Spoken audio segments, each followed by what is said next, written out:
Buenos días, mi nombre es Anaí Navarro y en el día de hoy vamos a continuar hablando del cultivo de hongos Gírgola sobre troncos.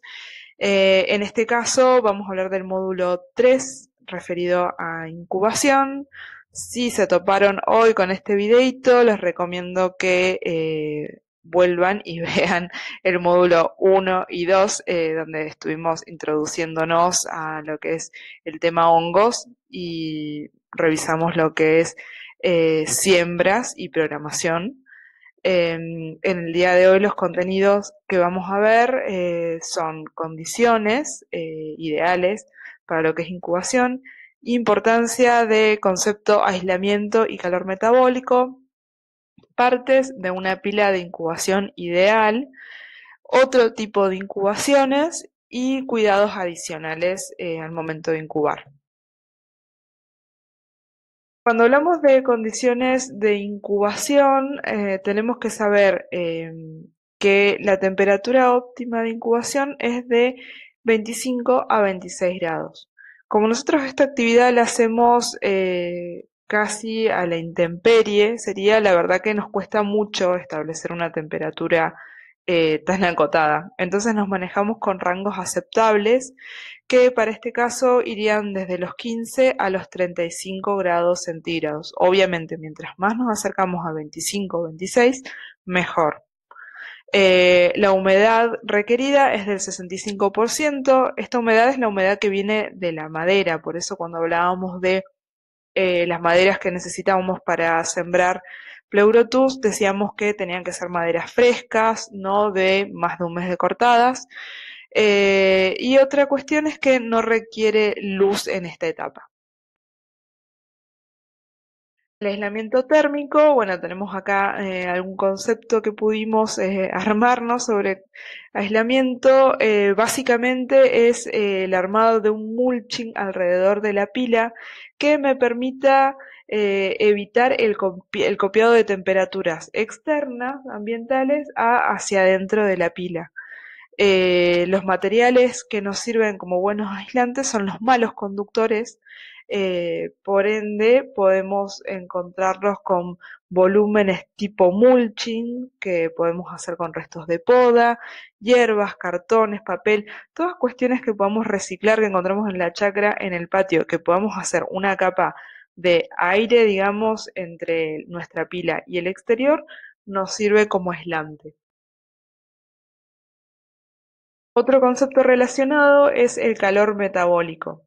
El calor metabólico es algo que se genera dentro de la pila porque en el proceso en el que el hongo invade y empieza a consumir el tronco, empieza, como vimos antes, a romper esas estructuras complejas y a dejarlas en cosas más simples, digamos, para que él las pueda asimilar. En ese proceso consume oxígeno, entonces yo tengo que saber que en la pila de incubación tengo que tener alguna disponibilidad de oxígeno y como resultado del proceso, además de poder alimentarse, va a generar agua, energía y calor. Este calor se hace más importante mientras más troncos yo tengo en la pila, porque tengo como muchas unidades generando calor a la vez, eh, y imagínense que si tiendo a hacer un buen aislamiento, que es importante poder hacer un buen aislamiento, no solo voy a evitar que se transmita la temperatura de afuera hacia adentro, sino que también voy a evitar que se transmita la temperatura de adentro hacia afuera. Entonces, sería manejar esas dos cosas. Si hace mucho calor, no lo quiero sentir adentro, pero si hace calor adentro, lo quiero evitar en realidad que haga calor adentro. Entonces, eso más o menos lo podemos solucionar mediante el dimensionamiento. ¿Cómo sería? Yo tengo opciones de dimensionar la pila cuadrada o alargada, ocupando la misma cantidad de metros cuadrados. Yo lo que voy a tender siempre es hacerlas alargadas. ¿Por qué? Porque eso me da más posibilidades, más chances de que se disipe el calor metabólico.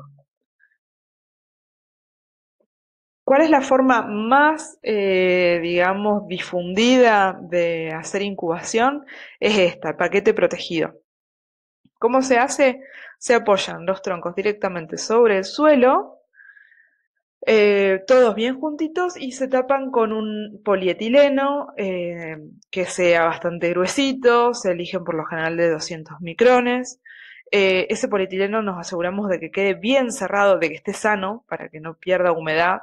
Básicamente esa primer capa, digamos, que le estamos poniendo del polietileno es para evitar la deshidratación. Esos troncos tienen que aguantar desde que yo hago la siembra hasta que lo saque en otoño, imagínense con la humedad que traía el tronco. Además apoyamos directamente sobre el suelo para que se pierdan esos excesos de humedad, como veíamos hoy en el proceso del metabolismo y de la generación del calor metabólico. Necesitábamos oxígeno, eso se lo aseguramos por medio del suelo, y también un exceso de humedad que se puede llegar a perder. En pleno verano, en caso de que hiciera mucho calor y yo veo que está como muy seco todo el ambiente, puedo hacer unas zanjitas además alrededor del polietileno y regar. Lo que nunca hago es destapar la pila para regar. Entonces, repasando hoy acá con este esquemita, que no aparece tal cual en la foto anterior, pero sería lo ideal, es que yo tenga los troncos sobre la tierra cubiertos de un polietileno, que sería esa primer capa antidesecación que tiene que estar bien cerradita.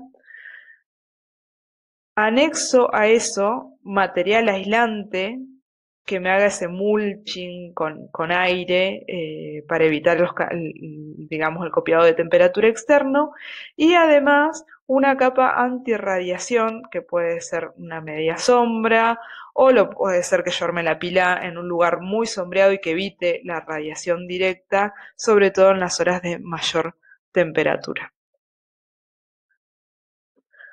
Otra forma de incubar es la fosa. Esto por ahí no es tan común porque en realidad requiere de muchísima mano de obra para poder hacerla, pero es de las mejores formas de incubar. ¿Por qué? Porque al estar abajo del suelo hay menos variación de temperatura, entonces el aislamiento es mejor. También hay un mayor intercambio de gases con el suelo, lo que le permite respirar mejor. Y bueno, básicamente es por esas cuestiones. La forma que se hace es cavar una fosa de por lo menos 1 metro. Algo que no dije en cuanto al calor metabólico anteriormente, para el caso anterior es que el ancho recomendado máximo para la pila de incubación es de 2 metros. Por esto que hablábamos del dimensionamiento y poder promover la difusión de ese calor metabólico. En el caso de la fosa, como es mejor aislante todavía, el ancho que se determina como máximo es de 1,1 metros. Se hace también nos tenemos que asegurar, o una limitante que puede hacer para hacer la fosa es la napa freática. O sea, si nosotros sabemos que sube el agua, más vale no hacer una fosa porque tampoco está bueno que los troncos queden sumergidos en agua. Lo que se hace es hacer esta fosa, más o menos 1 metro, queda una camarita de aire por encima, se ponen varillas, se cubren con un polietileno y tierra o material aislante, y también se pueden hacer unas zanjitas alrededor y regar en el caso de notar muy seco el medio. Otra forma bastante sencilla, si es que disponemos de un lugar, un galponcito, una habitación que no se use, lo que sea, es la incubación bajo techo. Acá básicamente está bastante aislado ya por el hecho de estar dentro de una estructura, y lo que nos tenemos que asegurar es de que no se desequen. Estos son los que típicamente se hacen con bolsas de consorcio individualmente. Esto igualmente no está bueno porque se limita mucho el intercambio gaseoso cuando yo lo cierro en bolsas individuales, y por ahí para la incubación no está tan bueno porque se limita la respiración. Algunos cuidados durante la incubación, bueno, básicamente lo que estuvimos hablando, cuidar el tema del aislamiento. Lo que hace es que, además de que poder asegurarnos de que esté cerca de las temperaturas ideales de incubación que nombramos al principio, es evitar esta aparición prematura de primordios. Porque, ¿qué pasa? A veces durante el verano tampoco las temperaturas son tan parejas y nos podemos llegar a encontrar con temperaturas más frescas. un par de días y el hongo entiende con esa baja de temperatura que tiene que fructificar. Entonces se induce dentro de la pila, forma estas estructuritas que quedan así como tipo coralitos. Incluso yo cuando lo saco y lo empiezo a regar pueden recuperarse, pero siempre los hongos quedan bastante deformes y no siempre se recuperan tampoco. Entonces, una forma de poder evitar este problema es el aislamiento. Otro problema que podemos llegar a tener es la falta de oxígeno. Como dijimos antes, si yo lo cierro totalmente y no tiene por dónde respirar, se puede generar mucha agua por la transpiración del hongo y eso genera, ese exceso de humedad, digamos, genera otros problemas como la aparición de mohos contaminantes o se van instalando bichitos favorecidos por la alta humedad. Y tampoco está bueno, fíjense que la pila se observa, no crece tan bien Pleurotus. Y por otro lado, si no está bien cerrado el nylon, esa primera capa antidesecación, no está cumpliendo su tarea de evitar la desecación, digamos, y entonces en lugares que está la humedad limitada, el hongo no crece directamente, entonces cuidar que no nos queden ni aberturas, ni rajaduras, ni cuestiones de ese tipo. Algunos tips más, bueno, como veníamos hablando, es estabilizar la temperatura, el tema de aislar la pila, como bien dijimos antes. Otra cuestión que podemos hacer es enfriar la pila en momentos en verano, cuando más horas de mayor calor tenemos, podemos hacer un riego adicional para enfriar. Estos son riegos superficiales de enfriamiento, porque yo no destapo la pila para regarla, no le quiero agregar humedad, solamente quiero enfriar. Entonces, así tapada como está, le pego una regadita así con lluvia por encima, y eso sería con el objetivo de enfriar. Y como último tip, ser paciente. Como les dijimos antes, el momento de sacar los troncos, sea cuando sea que lo haya sembrado, va a ser en otoño, cuando se den las características del tiempo fresco y determinada cantidad de horas luz que van a hacer que se induzca el hongo. Entonces es muy importante ser paciente y destapar en el momento más preciso. Bueno, hasta aquí hemos llegado con nuestro módulo 3. Eh, Espero que les haya resultado ameno. Seguramente va a haber una catarata de dudas de esta temática. Como siempre les dejo mis datos de contacto, pueden consultarme. Y bueno, los espero para el cuarto y el último módulo de esta temática del cultivo de gírgolas. Hasta pronto.